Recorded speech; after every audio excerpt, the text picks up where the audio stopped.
please welcome the Group CEO of Etihad Aviation Group, Tony Douglas, in conversation with Skift Airlines reporter Edward Russell. Hi, Tony. It's a pleasure to have you here at the second annual Skift Aviation Forum. And we're sorry that we couldn't be doing this in person, but the way things are going, hopefully next year. Well, thank you very much, and hopefully next year. And everybody loves a good air show. I certainly do. But I have to tell you, Dubai Air Show this time round, it makes you realize what we've been missing during the pandemic. Some of those simple pleasures in life, some of those simple pleasures in the aviation calendar, when it's taken away, you don't realize how exciting it all was. So it's great to be here today. Oh, I can only imagine. Have you been able to see some of those new planes out there? I saw they brought in the 777X. It's as good as it gets, sir. Excellent. So talking about the air show, Etihad has made some significant sustainability announcements. Can you tell me a bit more about these partnerships? Sure. So it was actually 2 years ago at the Dubai Air Show we first rolled out the Greenliner program, and maybe some of your viewers and listeners are familiar with this program. It's a sustainability test bed. It's a persona, i.e. the Greenliner. It's not the Etihad Greenliner, it's just the Greenliner. It's a Boeing 787 powered by GenX. And over the last 2 years, it's been engaged in all manner of sustainable aviation activities. And more recently, 23rd of October, just a number of weeks back, the Greenliner flew a sustainable program from London Heathrow into Abu Dhabi, and it was so successful that it was 72% better than the like-for-like service that we used to operate 2 years earlier. Now, I'll go up front and explain, because the gap is so large. What were the big contributors to that? Well, of course, the biggest was back in 2019, we were operating an A380 on that London Heathrow service, but that's not all of the story by any stretch of the imagination. It's the fact that we're operating a very well-developed 787 Dreamliner. We worked with Eurocontrol on continuous climbs, here with air traffic control on continuous descents.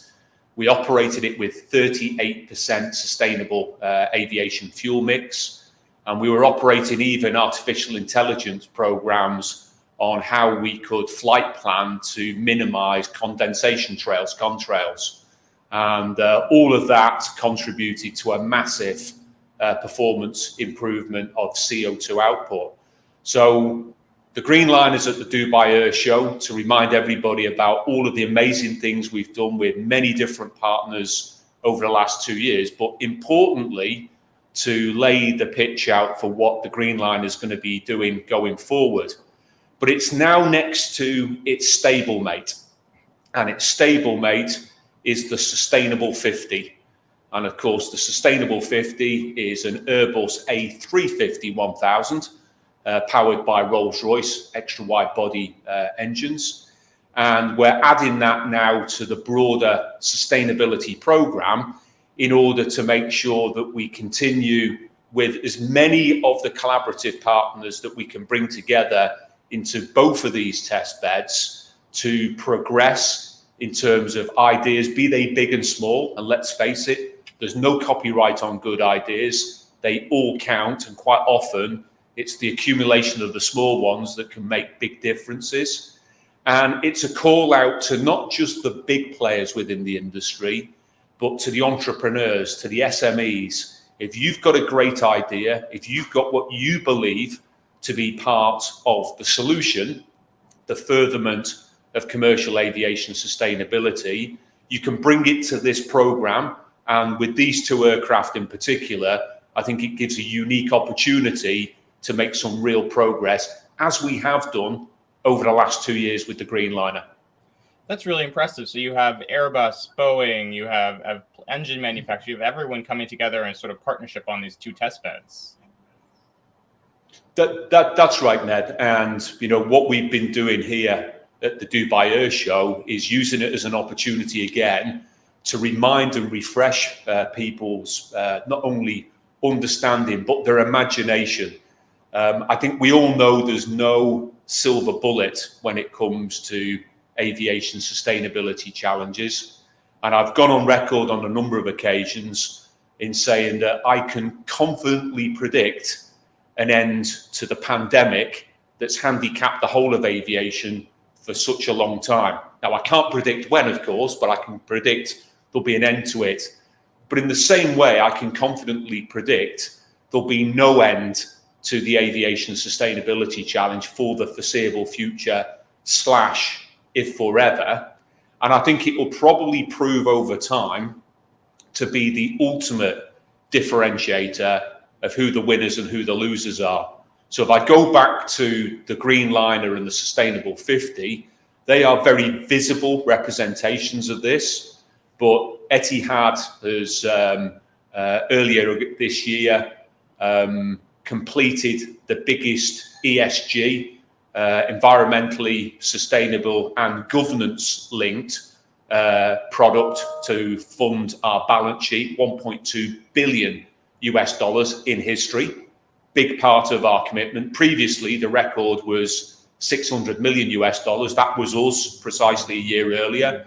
In terms of the Greenliner, while some people would say that offsetting is cheating, and I would actually I'd actually support that view in the main, albeit in the short term, it's important. The Greenliner has been carbon offset for the whole of this year because we've bought into a forestation program in Tanzania and 70,000 tons of CO2 offset there. We're involved in announcing this week the way in which people, through the accumulation of loyalty points and linked to airline tickets with us, Etihad, can be involved in planting mangroves, which is clearly targeted within our local environment to consume CO2. We've done some of the biggest programs on the elimination of single-use plastics. And as I already said, this is not one big answer. It really is a call out to everybody who can contribute to what is probably going forward the biggest challenge to commercial aviation. Absolutely. Emissions are such a big thing, and it's really emerged. COP26 was going on earlier this month. It's really a challenge for the world as we move forward. You brought up an interesting point, though. The criticisms of carbon offsets. There's been some criticisms of the airline industry. Sort of a lot of this is greenwashing. How do you respond to that? So I think the reason why I called it out a moment earlier up front is if that was the only lever pulled, the only tool deployed, then I do think it's cheating, right? Okay. But I think, in a blend of things, it's something in the short term that can contribute to part of the bridge of how we get to the targets that have been subscribed to, certainly by us, in terms of, net zero by 2050. We always called it earlier as well with very challenging targets for 2035. I was in Boston for the IATA AGM a month or so ago, and now the whole of commercial aviation is aligned to these targets. But I guess what it's bringing into sharp focus is, as I said before, there is no one single big leap. So if I go back to that London Heathrow to Abu Dhabi flight that I referred to slightly earlier, and if anybody picked up on the fact that I said 38% sustainable aviation fuel, they might be forgiven for thinking that there was a very complex algorithm that concluded that 38% was the sweet spot when it comes down to the best mix. The simple reality is we could only buy on the open market the equivalent of 38%. Number one, I think as everybody knows, it's 3 times X more expensive. So what we're also trying to do through our sustainable programs, both with Greenliner and Sustainable 50, is draw to the attention of policy setters that what is undeniably potentially part of the solution going forward. At the moment, there are some structural challenges there's some very real logistical challenges, and there's some massive economic challenges to making them sustainable in the context of being part of the broader environmental sustainable challenge.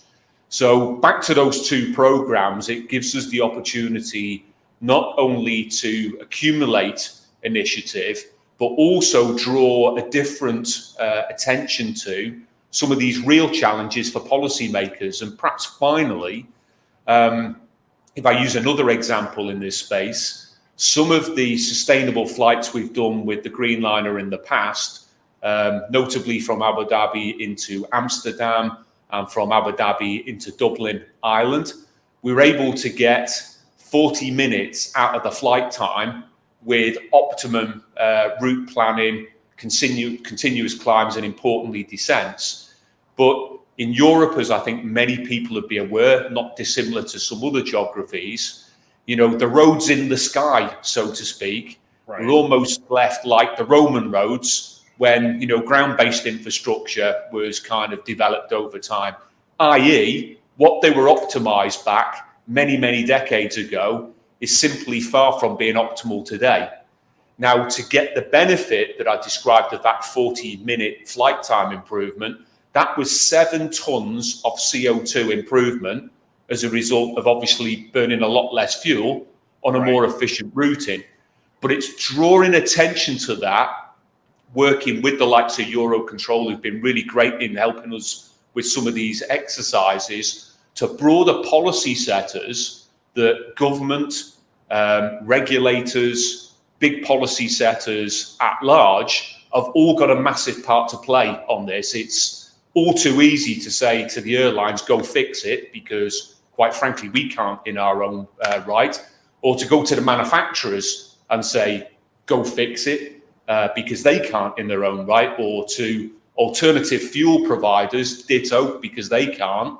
It actually requires a well-informed understanding that allows everybody to contribute over the fullness of time to those very challenging targets that have been laid out. That's absolutely right. Tony, everything that, you're telling me and I've heard in the industry is it has to be a partnership. Sustainable aviation fuels need government support, everything. It's fascinating. So switching gears a little bit, I want to talk to you about the recovery from the pandemic. A lot of airlines have reported recently strong summer surges in leisure travel. They're looking forward to the holiday season. What is Etihad seeing in terms of the recovery? So we, like everybody else, have taken the biggest beating of our lives. The last 18 months or more has been the toughest that I've ever witnessed, and I think I speak on behalf of the leadership of commercial aviation in that regard. And indelibly on my mind is the 23rd of March 2020, when we parked our entire fleet. And then we very quickly rebuilt around a smaller network that was driven by freight cargo, which obviously has had the corresponding benefit within the marketplace that has kept us all going, certainly has kept Etihad going. And then from that, as restrictions were changing and repatriation flights were going on, we started building the passenger network around it. Now, we were the first airline in the world, and frankly, the only airline in the world for most of the time, from August of 2020, pretty much all the way through, to say, you have to be 100% PCR tested at point of origin, and you need to be PCR tested, of course, on arrival in Abu Dhabi. We specifically designed a product, Etihad Wellness, and I guess in the interest of time, I can't go through all of the parameters there, but if you go onto Etihad.com, I think what you're going to see is something that is uniquely designed to put all of the proof points and the enablers in place to give the traveling public far greater confidence. We were the first airline in the world to have fully vaccinated flight crew and cabin crew. And off the back of all of that, as the market started to become less restricted, we've seen load factors and booking curves surge, in particular over the last 6 to 8 weeks. Wow. So like a number of other airlines, we're now with what I would describe as a high class problem. i.e. the kind of problems that I much prefer to what we were dealing with over the last 18 months or more were how we optimize coming back up to speed. We've got an average of around 70% load factor across the overall fleet at the moment that we're deploying. But within that, we've got between 12 and 15 routes that are almost full. And I think what we've seen is, maybe other people have coined this term, almost revenge tourism. I think there's been so many people that have got frustrated, and understandably so, by the inability to enjoy normal travel, to visit family, friends, loved ones, to experience new places, such that what we observed pretty much every time a new destination became less restricted in terms of COVID rules, right, our order curve would go up between 300% and 600% within 72 hours. And I guess it gives a confidence at the moment that we're on the recovery curve. That's really dramatic. You know, I have to ask, you said you have 10 to 15 routes where planes are almost full. What markets are those? You know, are they leisure markets? Are they, you know, London's, Paris's? Can you tell me a bit more about where planes are full? So I think most of the big European cities that you've just referred to fit into that category. USA fits into that category. Well, as well. About the U.S. reopening just the other week, you know, they dropped rules for vaccinated travelers. You know, Etihad has a pre-clearance facility there in Abu Dhabi. You know, has that reopening been a boon to you? It really has, and because the UAE to North America was less restricted than perhaps Europe at certain stages through the pandemic, we've actually had a relatively strong market for people who, at whatever time, fitted the criteria of the travel restrictions. But what we have seen is a dramatic upsurge in bookings for North America to Abu Dhabi and vice versa. I think, as everybody's probably aware, the climate in the UAE at this time of the year for the next 6 months is as good as it gets. It's 30 degrees just about every day. It's a tough gig. Somebody's got to do it. But if you're thinking of a winter sun destination, this is the place to consider. But what we've also got as well, as you referred to, is a US pre-clearance facility here in Abu Dhabi. So for those people who are either connecting via Abu Dhabi into North America or returning back, once they've cleared US pre-clearance here, they land back home as domestic. And obviously that's really attractive as well. So, you know, we're looking to build off the back of that. And we're very excited by the prospects. Excellent. Just to get a number out there, how much of your capacity is back from 2019 versus today? You know, what percentage are you at? So we went about it in a slightly different way. I'm trying to avoid a long answer to a very tight question. Back from 2017, we had engaged in a fundamental transformation program as Etihad. We're 18 years of age this month, so you know, we're almost grown up now. But back when we were in our earlier teenage years, I think it's fair to say we made some mistakes. And I know I did when I was a teenager. I guess many people listening to this definitely didn't, but I'll fess up, I did. I think we all did. I'll draw on your own consciences with that one. But the serious point is we had to go through a fundamental transformation, open heart surgery on the balance sheet, and a completely different operating model was put in place. It was a 5-year transformation plan. And by 2019, back end, we were 9 to 12 months ahead. We got into the turn of 2020, whereby almost naively, I was sitting around thinking, what could possibly go wrong? And then, of course, pretty much everything, right?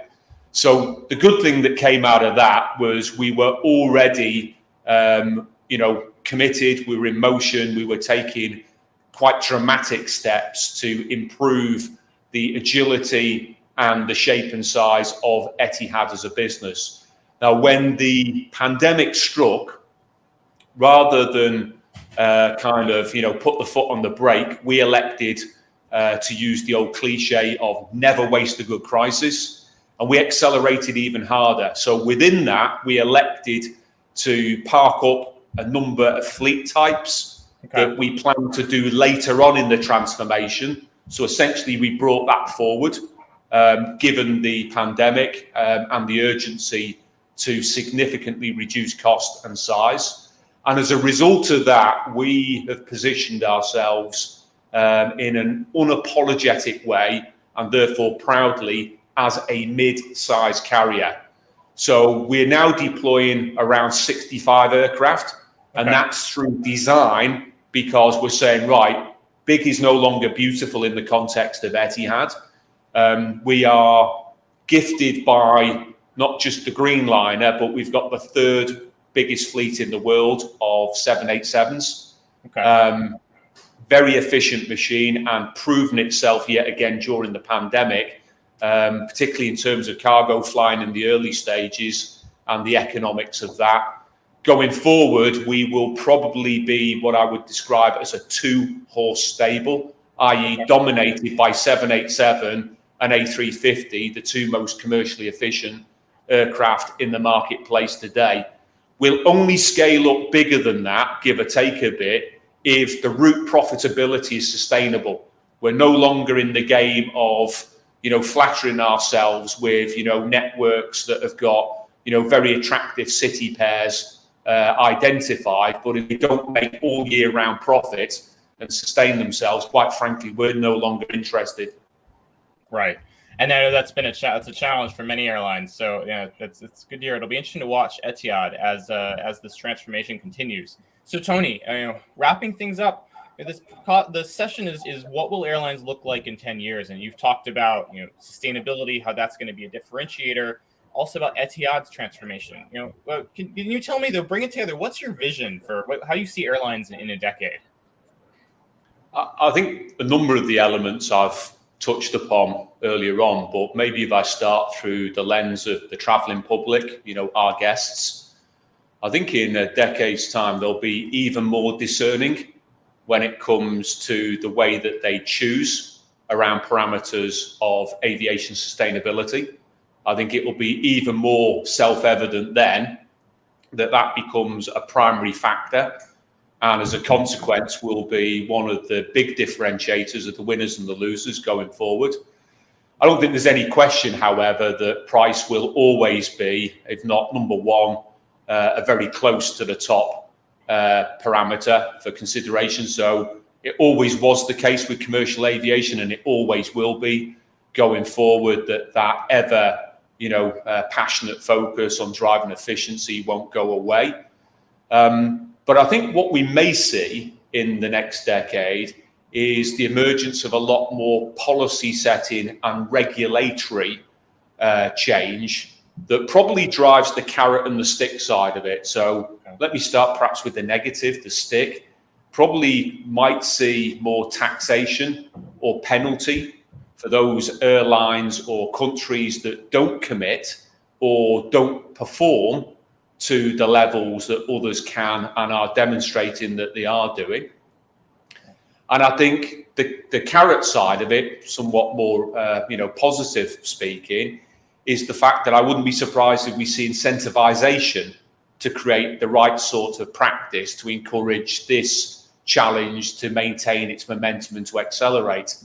I don't think the fundamentals of the technologies, albeit we're seeing lots of interesting things with electric, certainly with vertical takeoff propositions, air taxis and so on and so forth. But I don't think that's going to hit mainstream over that kind of timetable that you described, but will probably directionally give more momentum to where some of those things can work into next generation power source and next generation airframe designs. But of course, product life cycles, they're out on a longer horizon than just a decade. But I think there's going to be a seismic mindset change, as I've said, when it comes to how people elect and choose to travel with a bigger conscience than ever before. And I'll single out business travel. Okay. Many corporates will struggle to stand in front of their stakeholders. And if they had an alternative choice of a carrier that was demonstrably more sustainably efficient than another, why they didn't choose the first. And I think that level of being held to account is something we're likely to see an awful lot more of. That's going to be a harsh reality for some airlines, especially who rely on business travel. Well, Tony, thank you so much for joining us today. Really appreciate it. Enjoy the rest of the air show there. We look forward to hearing more good things at Etihad. Appreciate it. Thank you very much. All right. Thank you.